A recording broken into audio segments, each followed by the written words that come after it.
Hello guys, welcome back to another video. I hope आप लोगों की तैयारी अच्छी चल रही होगी।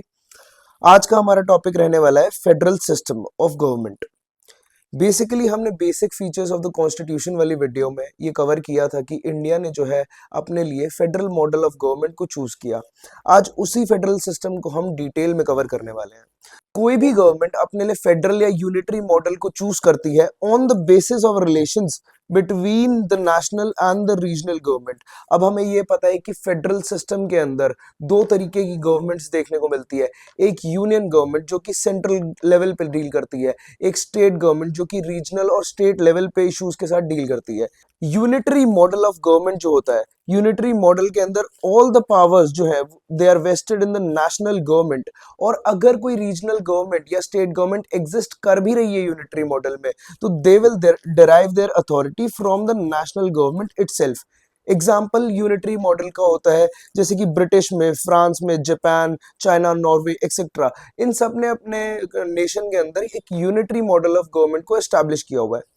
अगर फेडरल मॉडल ऑफ गवर्नमेंट को हम समझें, दोनों ऑर्गन्स ऑफ गवर्नमेंट, चाहे नेशनल गवर्नमेंट हो चाहे स्टेट गवर्नमेंट हो, दे एक्ट इंडिपेंडेंटली। उनका अपना स्फेयर्स ऑफ पावर डेफिनाइट होता है। कॉन्स्टिट्यूशन उनका पावर्स प्रोवाइड करता है कि आप इस एरियाज में लेजिस्लेट करेंगे। Both operate independently in their respective jurisdiction. USA, Switzerland, Australia, Canada, Russia जैसी कंट्रीज ने अपने लिए फेडरल मॉडल को अडॉप्ट किया है। फेडरल मॉडल में बेसिकली दो तरीके की गवर्नमेंट्स होती है। नेशनल गवर्नमेंट जिसको हम जानते हैं फेडरल गवर्नमेंट के नाम से, सेंट्रल गवर्नमेंट के नाम से या यूनियन गवर्नमेंट के नाम से। रीजनल गवर्नमेंट, रीजनल गवर्नमेंट को स्टेट गवर्नमेंट भी कह सकते हैं, प्रोविंशियल गवर्नमेंट भी कह सकते हैं। ठीक है। अब यूनिट्स ऑफ फेडरेशन क्या होती है? यूनिट्स ऑफ फेडरेशन बेसिकली अलग अलग नामों से जानी जाती है। उनको स्टेट्स कहा जाता है यूएसए में, कैंटोन्स कहा जाता है स्विट्जरलैंड में, रिपब्लिक्स कहा जाता है रशिया में। इंडिया में भी यूनिट्स ऑफ फेडरेशन को स्टेट्स कहा जाता है। ठीक है। अब फेडरेशन फॉर्म करने के दो तरीके होते हैं। It is either bye integration और बाय डिसइंटीग्रेशन। इंटीग्रेशन में क्या होता है? इंटीग्रेशन में बेसिकली कुछ कंट्रीज जो कि मिलिटरली या फिर इकोनॉमिकली वीक है या बैकवर्ड है, they come together to form a big union, जैसे कि यूएसए में हमें देखने को मिला था।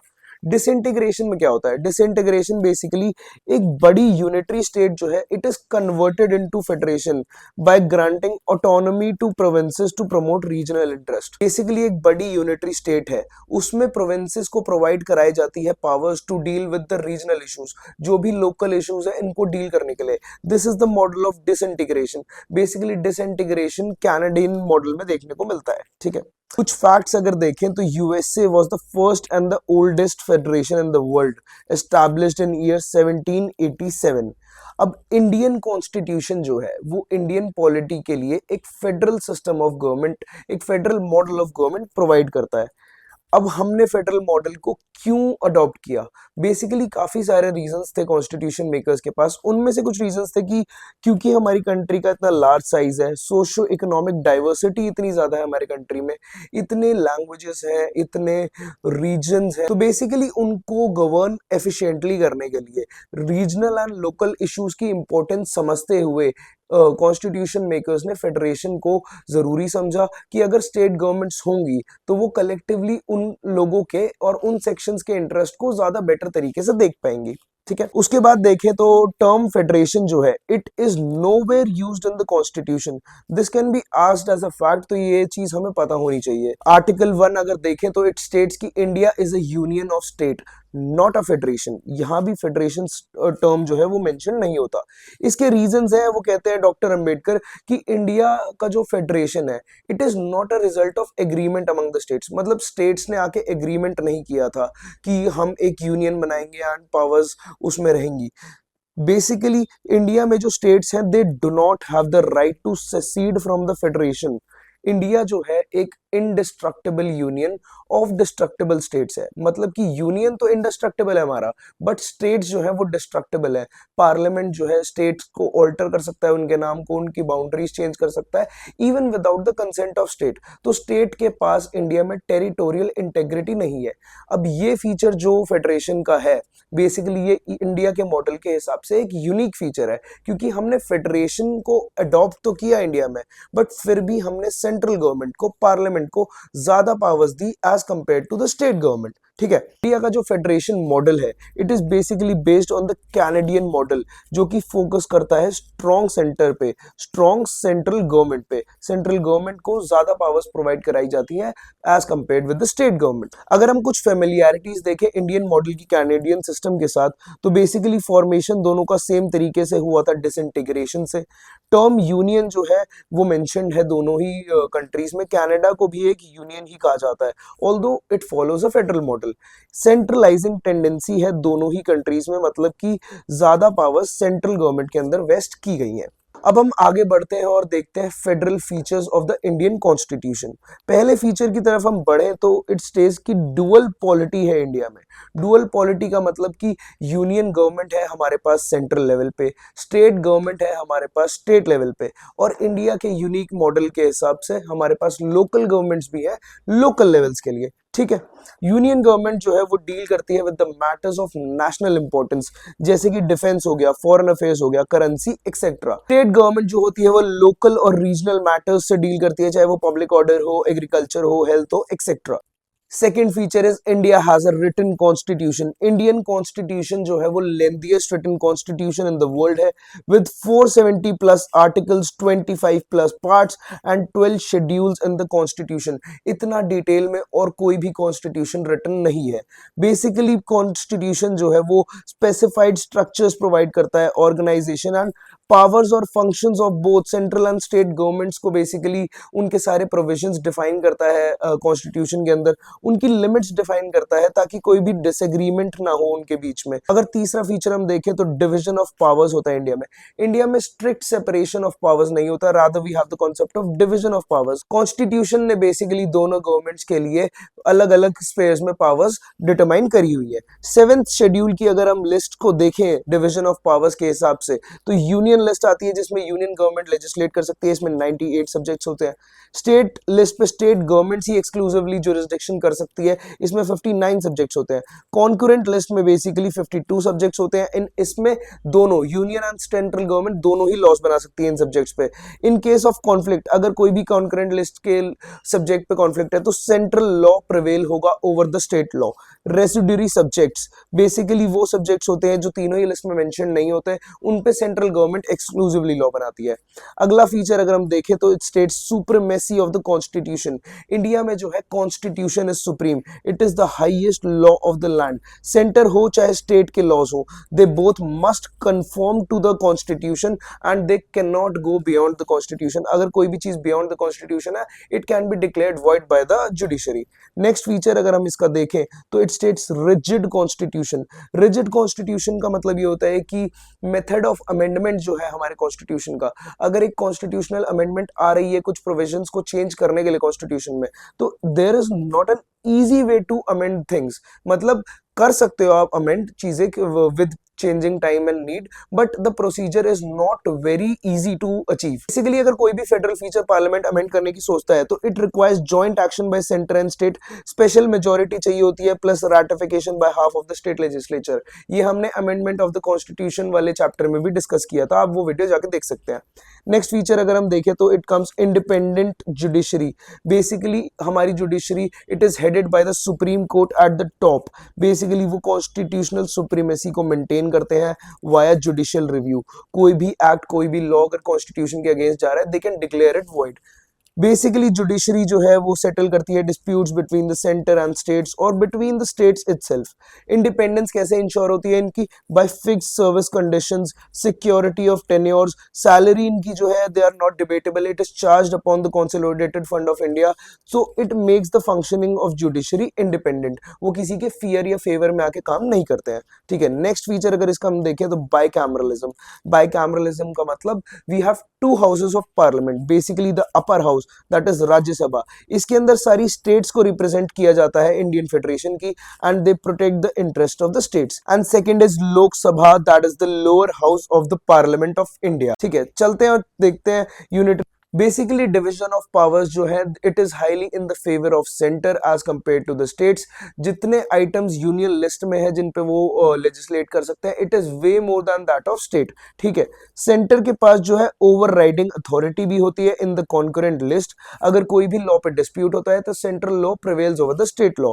रेसिड्यूरी पावर भी सेंटर के पास होती है इंडिया में। यूएसए में जो फेडरेशन है उसमें रेसिड्यूरी पावर स्टेट्स के पास होती है। ये ऐसा क्वेश्चन पूछ सकता है यूपीएससी कि इंडियन फेडरेशन में और यूएसए के फेडरेशन में क्या डिफरेंस है, तो ये चीजें हमें ध्यान रखनी पड़ेंगी। सेकंड यूनिटरी फीचर इज कि states are not indestructible. Basically India में जो स्टेट्स हैं they do not have a right to territorial integrity. ऐसा नहीं है कि स्टेट्स यूनियन को छोड़ के जा सकती हैं, अपनी इंडिपेंडेंट एग्जिस्टेंस बना सकती है यूनियन से अलग। पार्लियामेंट जो है बाय यूनिलेटरल एक्शन मतलब without the consent of states it can change the areas boundaries name of any state that too by a simple majority. मतलब अमेंडमेंट प्रोसीजर भी बहुत आसान है, स्पेशल मेजोरिटी है, डिफिकल्ट प्रोसीजर नहीं है इन सब चीजों के लिए। Indian federation is a indestructible union of destructible states. Basically states को डिस्ट्रक्ट किया जा सकता है। ठीक है, नेक्स्ट यूनिटरी फीचर अगर हम हमारा देखें तो it is single constitution. Basically centre और स्टेट्स जो है they both must conform to the constitution and वो कोई भी एक्ट बनाते हैं उन सबके प्रोविजंस कॉन्स्टिट्यूशन में मेंशन्ड होते हैं and they must conform to it. Next feature is flexibility of the constitution. हमने देखा था फेडरल फीचर में कि रिजिड होता है कॉन्स्टिट्यूशन को अमेंड करना, but there is also flexibility क्योंकि अमेंडमेंट प्रोसीजर इन इंडिया जो है it is less rigid than in any other federation. मतलब इंडियन मॉडल के हिसाब से फिर भी जो अमेंडमेंट प्रोसीजर है that is easy as compare to the other countries. Bulk of the Indian constitution जो है bulk of the provisions can be amended by unilateral actions of the parliament by simple और special majority. ये वाला चीज हमने amendment of the constitution video में cover करी थी। तब मैंने बताया था कि कौन सी चीजें पार्लियामेंट सिंपल मेजोरिटी से अमेंड कर सकती है, कौन सी चीजों में स्पेशल मेजोरिटी चाहिए होती है, कौन सी चीजों में रैटिफिकेशन ऑफ स्टेट्स भी चाहिए होता है। अगर आपने वो वीडियो ना देखी हो तो आप जाके वो चेकआउट कर सकते हैं। ठीक है, अमेंडमेंट पावर्स जो है only with the central government होती है and not with the state governments. USA में ऐसा नहीं होता है। यूएसए में स्टेट्स जो है वो भी प्रपोज कर सकती है अमेंडमेंट्स टू द कॉन्स्टिट्यूशन। तो there is no equality of state representation. States जो है राज्यसभा में they are also not equally represented. वो पॉपुलेशन के बेसिस पे रिप्रेजेंट होती है, तो जिस स्टेट की पॉपुलेशन ज्यादा होगी उसे स्टेट ज्यादा मिलेंगी, जिसकी कम होगी उसको कम मिलेगी। यूएसए में ऐसा नहीं होता है। यूएसए में जो सेनेट अपर हाउस होता है उसमें 100 मेंबर्स होते हैं एंड 2 मेंबर्स हर स्टेट से लिए जाते हैं। ठीक है, नेक्स्ट फीचर अगर हम देखें तो इमरजेंसी प्रोविजंस आते हैं। 3 तरीके की इमरजेंसी मेंशन्ड है हमारे कॉन्स्टिट्यूशन में, national emergency, state emergency and financial emergency. Emergency के ड्यूरेशन में सेंट्रल गवर्नमेंट जो है it basically becomes all too powerful और जितनी भी स्टेट्स हैं they come under the control of central government. Total control हो जाता है सेंट्रल गवर्नमेंट का उनके ऊपर इमरजेंसी के ड्यूरेशन में। बेसिकली इमरजेंसी जब भी इमरजेंसी के प्रोविजंस लगते हैं तो फेडरल स्ट्रक्चर जो है वो हमारा यूनिटरी स्ट्रक्चर में कन्वर्ट हो जाता है without any formal amendment of the constitution. Next feature है इसका सिंगल सिटीजनशिप। इंडिया में सिर्फ आप इंडियन सिटीजन हो, किसी स्टेट के सिटीजन नहीं होते हो, सिंगल एक इंडियन सिटीजनशिप आपको प्रोवाइड कराई जाती है। Next unitary feature is integrated judiciary. Basically supreme court होते हैं टॉप पे, उसके नीचे आते हैं high courts, then district courts. Single system of courts होता है जो कि इन्फोर्स करते हैं both central and state laws. तो ये फीचर हमारा यूनिटरी फीचर में है। ठीक है, नेक्स्ट फीचर अगर हम देखें हमारा तो ऑल इंडिया सर्विसेज। इंडिया में बेसिकली सेंटर और स्टेट्स की रिस्पेक्टिव सर्विसेज भी होती हैं, अलग अलग पब्लिक सर्विसेज, बट एक common service all India service जिसमें कि आईएएस, आईपीएस, आईएफएस ये सारे आते हैं। They are basically common to both state and centre. तो members of all India services हैं वो भी they are recruited and trained by the central. तो सेंट्रल गवर्नमेंट का कंट्रोल उन पे ज्यादा रहता है compare to state governments, although they are common to both the governments. ठीक है, नेक्स्ट फीचर अगर हम देखें तो integrated audit machinery. CAG controller and auditor general of India जो है ऑडिट करता है accounts of central and state government, but उसकी जो अपॉइंटमेंट है एंड उनका जो रिमूवल है वो होता है वाया प्रेसिडेंट। प्रेसिडेंट करता है विदाउट कंसल्टिंग द स्टेट। तो बेसिकली यहाँ भी स्टेट्स को रिप्रेजेंटेशन नहीं दिया जाता। सीएजी का ऑफिस जो है वो बेसिकली फाइनेंशियल ऑटोनॉमी को रिस्ट्रिक्ट भी करता है स्टेट्स की। ठीक है, parliamentary authority over the state list. Basically parliament empowered होता है to make some laws even in the state list. कब? कुछ स्पेसिफिक कंडीशंस ऐसी होती है जब पार्लियामेंट को अलाउड होता है स्टेट लिस्ट में लॉज बनाना। बेसिकली हम ये सेंटर स्टेट रिलेशंस चैप्टर में डिटेल में कवर भी करेंगे। बट राज्यसभा एक रेजोल्यूशन पास करती है to that effect in the national interest, तभी जाके पार्लियामेंट लॉ बना सकता है स्टेट लिस्ट के अंदर। बेसिकली लेजिस्लेटिव कॉम्पिटेंस जो है पार्लियामेंट की, लॉ मेकिंग पावर जो है, it can be extended even without amending the constitution, ठीक है, can be done without emergency in any part. Unitary feature is appointment of governor. अब गवर्नर होता है head of the state and he is appointed by the president. He also holds office during the pleasure of the president. Governor जो है basically he acts as a agent of centre, और centre जो है control exercise करती है over states via governor. USA वाले model में ऐसा नहीं होता है, वहां पे गवर्नर जो है इलेक्टेड होते हैं, बट इंडियन मॉडल में गवर्नर्स अपॉइंटेड होते हैं बाय प्रेसिडेंट। एंड कहीं ना कहीं आपको पता है कि president is a nominal head, president works on the recommendations of prime minister and council of ministers. तो कहीं ना कहीं अपने फेवरेबल लोग ही सेंट्रल गवर्नमेंट जो है वो गवर्नर्स बनाती है, ताकि कंट्रोल रहे उनका स्टेट लेजिस्लेचर्स में भी। Next unitary feature is integrated election machinery. Election commission of India जो है वही कंडक्ट करती है election, central government state legislature के भी। Election commission of India it is also constituted by president, और स्टेट्स का इसमें कोई से नहीं होता है। तो देख रहे हैं आप किस तरीके से कॉन्स्टिट्यूशन में भी सेंट्रल गवर्नमेंट को ज्यादा पावर्स प्रोवाइड कराई जाती है, सेंट्रलाइजिंग टेंडेंसी ज्यादा है हमारे कॉन्स्टिट्यूशन की। Next feature is veto over state bills. Governor जो होते हैं स्टेट के, दे आर एम्पावर कि वो कोई भी बिल रिजर्व कर सके फॉर प्रेसिडेंट्स कंसिडरेशन। प्रेसिडेंट जो है अपना असेंट जो है विद होल्ड भी कर सकते हैं ऐसे बिल्स के लिए, और फर्स्ट इंस्टेंस में भी सेकंड इंस्टेंस में भी। मतलब अगर पहली बार उनके पास कोई बिल गया, वो तब भी विदहोल्ड कर सकते हैं अपना इस इंस्टेंस। रिकंसिडरेशन के लिए उन्होंने भेजा, उसके बाद भी आया उनके पास बिल, एंड वो तब भी सेकंड इंस्टेंस में भी विदहोल्ड कर सकते हैं अपना असेंट। प्रेसिडेंट बेसिकली इंजॉय करते हैं absolute veto over the state bills. वो चाहे तो असेंट देंगे, चाहे तो असेंट नहीं भी देंगे, ठीक है। यहाँ हमारे फेडरल और यूनिटरी फीचर्स खत्म हो जाते हैं। देखते हैं कुछ क्रिटिकल इवैल्यूएशन। केसी वियरे ने बेसिकली इंडियन फेडरलिज्म को कहा कि it is a quasi federal system. India एक यूनिटरी स्टेट है विद सब्सिडरी फेडरल फीचर्स। मतलब ज्यादा फीचर्स तो यूनिटरी है, थोड़े बहुत फीचर्स बस फेडरल के भी डाल दिए। मॉरिस जोन्स ने कहा कि it is a bargaining federalism. Ivor Jennings called it a federation with a strong centralising tendency. Granville Austin ने कहा कि एक कोऑपरेटिव फेडरलिज्म है, कि इंडियन मॉडल ने एक स्ट्रॉन्ग सेंट्रल गवर्नमेंट जरूर क्रिएट करी है, बट इसने स्टेट्स को वीक नहीं किया है।